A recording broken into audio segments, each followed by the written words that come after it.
तो चलिए आज हम पढ़ने वाले हैं क्लास 9 का केमिस्ट्री यानी पहला चैप्टर जिसका नाम है हमारे परिवेश के पदार्थ। ये लेक्चर जो है इससे पहले हमने लेक्चर 1 बना चुके हैं। अगर आप नहीं देखे तो जाकर देखें, तभी ये लेक्चर आपको पूरा समझ में आएगा। तो चलिए करते हैं वीडियो के स्टार्ट। हम लोग पढ़ने वाले हैं कि पदार्थ की द्रव अवस्था के बारे में क्या होता है, तो जिसकी इंग्लिश में बोलते हैं the liquid state of matter. पदार्थ की द्रव अवस्था देखा जाए तो द्रव का जो कण होता है वो थोड़ा दूर दूर होता है। अब हम बोलेंगे कितना दूर, दूर देखेंगे ठोस की तुलना में थोड़ा सा क्या होता है, दूर होता है। अब बता सकते हैं कि अगर दूर होता है, अगर कण दूर दूर है तो घनत्व उसका क्या हो जाएगा, कम हो जाएगा। घनत्व के मतलब घना, ये तो घना कम हो जाएगा। दूर दूर है तो घना कम होगा, अगर घना कम होगा तो घनत्व क्या होगा, कम हो जाएगा। साथ ही साथ अगर कण दूर दूर है तो इसके बीच का जो गैप है वो गैप भी क्या होगा, ज्यादा होगा, खाली स्थान ज्यादा होगा। इसी गैप को हम लोग अंतरा अणु का स्थान बोलते हैं। यानी कि इसमें देखा जाए तो अंतरा अणु का स्थान क्या होता है, अधिक होता है। अगर इसमें अंतरा अणु का स्थान है, अगर इसको दबाया जाए तो कण थोड़ा सा दूर जाएगा, जितना खाली स्थान है उतना तो अंदर जाएगा, धंसेगा। यानी इसमें देखा जाए थोड़ा संपेड़े का गुण होता है ठोस की तुलना में। ऐसा नहीं कहते कि केवल ठोस की तुलना में थोड़ा सा संपेड़े होता है। साथ ही साथ अगर देखा जाए तो इसमें बहाव का भी गुण होता है। यानी कि अगर द्रव को देखा जाए एक स्थान पे गिरा दिया जाएगा तो पूरा जमीन में फैल जाएगा, यानी वो क्या हो जाएगा, बह जाएगा। तो इसलिए कह सकते हैं कि द्रव में बहाव का गुण होता है। यानी कि द्रव में बहाव का गुण होता है। विसरण, विसरण एक ऐसी प्रक्रिया है जिसमें अगर पानी रखा हुआ है, यहाँ पे एक स्याही लाई और स्याही को यहाँ पे गिरा दी, एक बूंद गिराए तो स्याही धीरे धीरे क्या हुआ, नीचे गया तली में, और जाने के बाद पानी को छुआ तो पानी में पूरा घुल गया। इस घुलने की प्रक्रिया को हम लोग विसरण कहते हैं। यानी द्रव में विसरण का गुण होता है। द्रव में अगर स्याही गिरा देंगे तो पूरा घुल जाएगा। इसमें आकार देखा जाए तो बदलता है। अगर बदलता है तो हम कहेंगे निश्चित नहीं है, यानी कैसा है, अनिश्चित है। लेकिन इसका आयतन जो है नहीं बदलता, यानी आयतन इसका फिक्स है, निश्चित है। समझते हैं कि दोनों क्या होता है। जैसे गिलास है, गिलास में पानी रखा हुआ है। अब पानी रखा हुआ है तो इसका आकार होगा, आकार कैसा होगा, इस पानी को बाहर से देखा जाए तो लगेगा कि गिलास ही धरा हुआ है, यानी इसका आकार कैसा होगा, गिलास के जैसा होगा। इसी पानी को कटोरा में रख दी, सेम पानी को अगर कटोरा में रख दिए तो यहाँ पे वही पानी पूरा कटोरा को घेर लेगा और लगेगा, पानी को बाहर से देखेंगे तो लगेगा कैसा, कटोरा की जैसा है। यानी इसका आकार बदल गया है। आकार क्या हो गया, बदल गया है। लेकिन आयतन की बात किया जाए तो आयतन क्या होता है, इस गिलास के अंदर जो खाली स्थान है वही आयतन है। अब इस पानी का आयतन क्या होगा, जितना गिलास के अंदर घेरा है वो पूरा क्या हो जाएगा, आयतन। अगर पूरा भरा हुआ है तो ये पूरा गिलास के अंदर खाली स्थान इसका क्या हो जाएगा, आयतन हो जाएगा। कटोरा में देखा जाए तो कटोरा के अंदर जितना खाली है वो क्या हो जाएगा, आयतन होगा। यानी पूरा अगर कटोरा भरा हुआ है तो उस पानी का आयतन पूरा कटोरा हो जाएगा। अब देखा जाए गिलास के अंदर कटोरा का अंदर का जो आयतन है, दोनों आयतन बराबर हो जाएगा। यानी अगर दोनों आयतन बराबर हो गया, इसका मतलब है कि द्रव का आयतन नहीं बदलता है। यही बात था कि द्रव का आयतन नहीं बदलता है। फिर से आते हैं, द्रव पदार्थ में देखा जाए तो कण कैसा होता है, दूर दूर होता है। अगर कण दूर दूर है तो घनत्व क्या होगा, कम होगा। अगर घनत्व कम है तो अंतरा अणु का स्थान क्या होगा, अधिक होगा। और अगर अंतरा अणु का स्थान अधिक है तो उनके बीच अंतरा अणु बल क्या हो जाएगा, कम हो जाएगा। इन दोनों में उल्टा रिलेशन है। अगर स्थान गैप ज्यादा होगा, बल कम हो जाएगा। अब बताइए कि इन दोनों कणों के बीच जो गैप है क्या है, कम है। अगर बल कम है तो हमें इस बल को तोड़ने में ज्यादा ऊर्जा चाहिए, कम ऊर्जा चाहिए, तो कम ऊर्जा चाहिए क्योंकि बल कैसा है, कमजोर है। अगर कम ऊर्जा चाहिए तो इसका कथवानांक जो होगा कम होगा। कथवानांक के मतलब होता है कि द्रव को गैस में बदलने के लिए जितना ताप चाहिए, जितना ताप चाहिए वह उस पदार्थ का कथवानांक कहलाता है। तो अगर बल कमजोर है तो इसका कथवानांक क्या हो जाएगा, कम हो जाएगा। अब पढ़ने वाले हैं कि द्रव के एक गुण होता है जो वाष्पन हम लोग करते हैं। तो वाष्पन के बारे में हम लोग पढ़ने वाले कि वाष्पन होता क्या है। यानी कि देखा जाए तो वाष्पन जो है एक ऐसी प्रक्रिया है जो द्रव जो होता है वाष्प में बदल जाता है। यानी वाष्पन पूछिएगा क्या है, तो एक ऐसी प्रक्रिया जो द्रव क्या बदल, वाष्प में बदल जाता है। द्रव को वाष्प में बदलने की प्रक्रिया को हम लोग वाष्पन कहते हैं। आप लोग ऐसा देखे होंगे कि अगर एक कटोरा है, एक कटोरा में पानी को रखा जाए और इस कटोरा को ले जाकर के धूप में रख दिया जाए तो थोड़ा देर बाद इस कटोरा से जल जो है वाष्प बन करके ऊपर उड़ जाता है। वाष्प बन के कहाँ चला जाता है, ऊपर चला जाता है। इसी प्रक्रिया को हम लोग वाष्पन बोलते हैं। अब ऐसा नहीं करना है कटोरा रखे पता चला कोई कटोरे लेके गायब हो गया, तो ऐसा बातें नहीं होना चाहिए। यानी पानी जो है द्रव था, द्रव किस में बदल के, वाष्प में बदल करके ऊपर चला गया। अब ऐसा सोचते हैं कि अगर ये पानी गया है तब केवल इसमें पानी जा रहा है या कुछ और जा रहा है। तो हम कहेंगे नहीं, केवल पानी नहीं जा रहा है, ये पानी जो है वाष्प बन करके पानी तो जा ही रहा है, साथ ही साथ ऊष्मा को लेकर के जा रहा है। किसको लेकर के जा रहा है? ऊष्मा को लेकर के जा रहा है। अगर आप बताइए ऊष्मा को लेकर के चला जाए, धीरे धीरे लेकर के चला जाए, तो इस पानी में ऊष्मा की कमी होगा या नहीं होगा? ऊष्मा की क्या हो जाएगा? कमी हो जाएगा। और ऊष्मा की अगर कमी होगा तो हमें पानी कैसा लगेगा? ठंडा लगेगा। पानी कैसा लगेगा? ठंडा लगेगा। यानी कि वाष्पन की क्रिया होगा तो क्या कर देगा? किसी भी द्रव को ठंडा कर देगा। इसलिए वाष्पन की क्रिया से हमें ठंडक महसूस होता है। आप लोग कभी देखे होंगे कि गर्मी में पसीना चलता है, पसीना चलने के बाद जब हम पंखे के पास आते हैं तो थोड़ा सा हमें ठंडक महसूस होता है। क्यों महसूस हो रहा है पता कर रहे हैं? महसूस इसलिए हो रहा है कि हमारे शरीर के अंदर जो जल है, वो जल तो पसीना में बन के उड़ ही रहा है, लेकिन वो जल साथ ही साथ हमारे शरीर के अंदर जो गर्मी है, गर्मी को भी साथ में लेकर के जा रहा है। अगर गर्मी साथ में लेकर के जा रहा है तो हमारे शरीर में गर्मी क्या हो जाएगा? कम हो जाएगा। और अगर गर्मी कम हो जाएगा तो हमें ठंडक महसूस होगा। एक एग्जाम्पल देते हैं, मान लिया जाए कि आपके पैकेट में 1000 रुपया है। अगर 1000 रुपया है और कोई उधर से आए और 100 रुपया निकाल ले, फिर आए फिर 100 रुपया निकाल ले, फिर आए फिर 100 रुपया निकाले, इस प्रकार से केवल निकालते जाए तो आपके पैकेट के अंदर पैसों की कमी हो जाएगा नहीं हो जाएगा? अब अगर पैसों की कमी हो जाएगा तो अभी ठंडा हो जाएगा, हमको मालूम है, क्योंकि गर्मी आदमी में नहीं होता है, गर्मी पैसों में होता है। यानी यही बात यहाँ भी है कि पानी जो है, वाष्प पानी जा रहा है, साथ साथ ऊष्मा जा रहा है, इसलिए हमें ठंडक महसूस होता है। यही इसलिए हम लोग कभी देखे होंगे कि पानी जो ठंडा किया जाता है वो एक सुराही के अंदर किया जाता है। सुराही में होता क्या है? घड़ा, जिसे हम लोग बोलते हैं। तो इस घड़ा के बाहर देखिएगा मिट्टी का होता है। अब ऐसा नहीं कि लोहा के घड़ा लाइए पानी ठंडा करेगा, चल जाएगा हवा खाएगा, है ना? तो इसमें मिट्टी वाला घड़ा में जो होता है, छोटा छोटा छिद्र होता है, हमें पता नहीं चलता है। और अगर इसमें पानी भर दिया है, ये घड़ा क्या होगा? इसके द्वारा वाष्प होगा। वाष्प के साथ साथ पता है, वाष्प अगर होगा तो केवल पानी नहीं जाएगा बल्कि हीट को क्या करेगा? ट्रांसफर करेगा, हीट को भी लेकर के जाएगा। अगर हीट को लेकर के जाएगा तो इस पानी के अंदर ऊष्मा क्या हो जाएगा? कमी हो जाएगा। और अगर ऊष्मा कमी होगा तो घड़ा में पानी कैसा होगा? ठंडा होगा। इसलिए घड़ा में पानी को क्या किया जाता है? ठंडा किया जाता है। एक और रीजन है कि हम लोग गर्मी में सूती वस्त्र को पहनते हैं।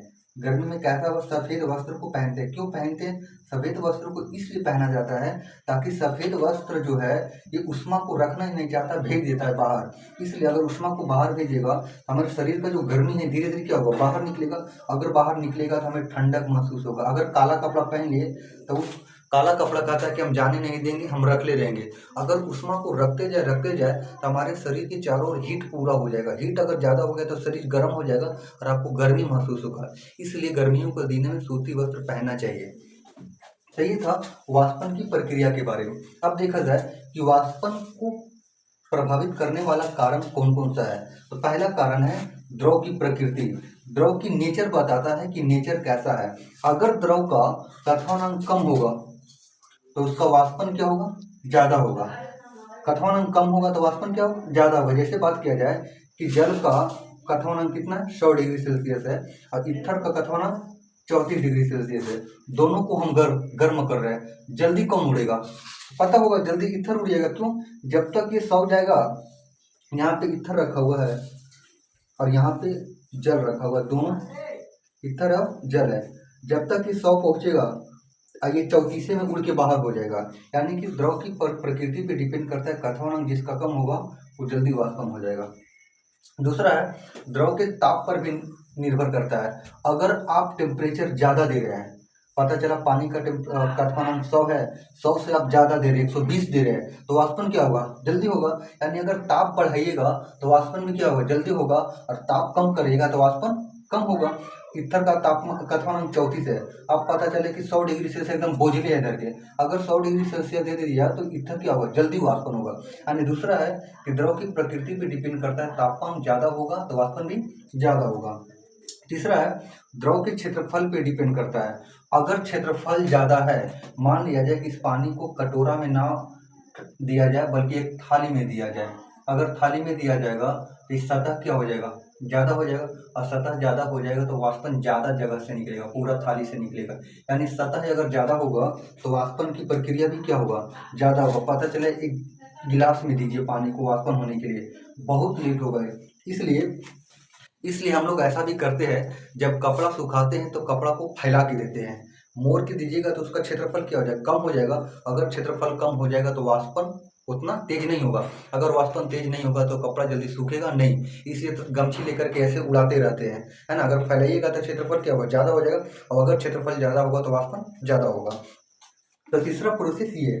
चौथा है कि वायु का वेग, अगर हवा ज़्यादा स्पीड से चलेगा तो वाष्पन भी क्या होगा, ज़्यादा होगा। क्यों ज़्यादा होगा, मान लिया जाए कि वाष्पन हो रहा है और इधर से हवा आया, हवा उड़ा करके लेके भाग जाए। अगर हवा उड़ा के लेके भागे तो यहाँ खाली हो जाएगा, और फिर वाष्पन तेजी होगा, फिर हवा है, फिर हवा उड़ा करके लेके भाग जाए। तो इस प्रकार से वाष्पन की प्रक्रिया क्या होगा, ज़्यादा होगा। अगर हवा तेज हुआ तो वाष्पन ज़्यादा होगा। इसलिए देखिएगा कि हवा अगर तेज चलेगा तो कपड़ा भी बहुत जल्दी सूख जाता है, क्योंकि वाष्पन को जल्दी ट्रांसफर कर देता है, वाष्पन को जल्दी लेकर के हवा अपने पास चला जाता है, फिर आएगा, फिर उड़ा करके लेकर चला जाएगा। यानी हवा तेज होगा तो वाष्पन भी क्या होगा, ज़्यादा हो जाएगा। अगला है कि आर्द्रता। हम कहेंगे आर्द्रता किसे कहते हैं, तो आर्द्रता कुछ नहीं है, जब हवा होता है तो हवा में जो वाष्प बना है वो मिल जाता है। वाष्प क्या हो जाता है, मिल जाता है। तो हवा में वाष्प की जो मात्रा है उसी मात्रा को हम लोग आर्द्रता कहते हैं। जब हवा जाता है तो फिर पानी को अपने साथ मिला लेता है तो उसी को हम लोग आर्द्रता बोलते हैं। और अगर आर्द्रता अधिक होता है तो उस हवा को नाम दिया जाता है आर्द्र वायु। और अगर आर्द्रता कम हुआ यानी पानी की मात्रा कम हुआ तो उस हवा को नाम दिया जाता है शुष्क वायु। अब आप ही लोग बता सकते हैं कि आर्द्र वायु में वाष्पन की प्रक्रिया तेज होगा या शुष्क वायु में। हम कहेंगे शुष्क वायु में वाष्पन की प्रक्रिया तेज होगा। कैसे तेज होगा, क्यों, ऐसा एक एग्जाम्पल के माध्यम से समझते हैं कि मान लिया जाए कि आप 3 दिन से खाना नहीं खाए हैं। 3 दिन से अगर खाना नहीं खाए और चौथा दिन आए हैं और बढ़िया बढ़िया चीज़ मिल गया है तो आपको पता होगा, पूरा रगड़ दीजिएगा। यानी 3 दिन अगर भूखा रहिएगा तो खाना क्या खाइएगा, ज़्यादा खाइएगा। वही पता चला कि 1 घंटा पहले खाना खा लिया और फिर 1 घंटा बाद खाना खाने के लिए आए तो उस समय खाना क्या होगा, कम खाइएगा। यानी कि बात ये आया कि अगर हवा में पानी की मात्रा कम हुआ तो ज़्यादा लेके जाएगा। अब अगर पानी की मात्रा पूरा पेट भरा हुआ है तो वाष्पन की प्रक्रिया नहीं होगा, पानी को अपने साथ लेकर के नहीं जाएगा।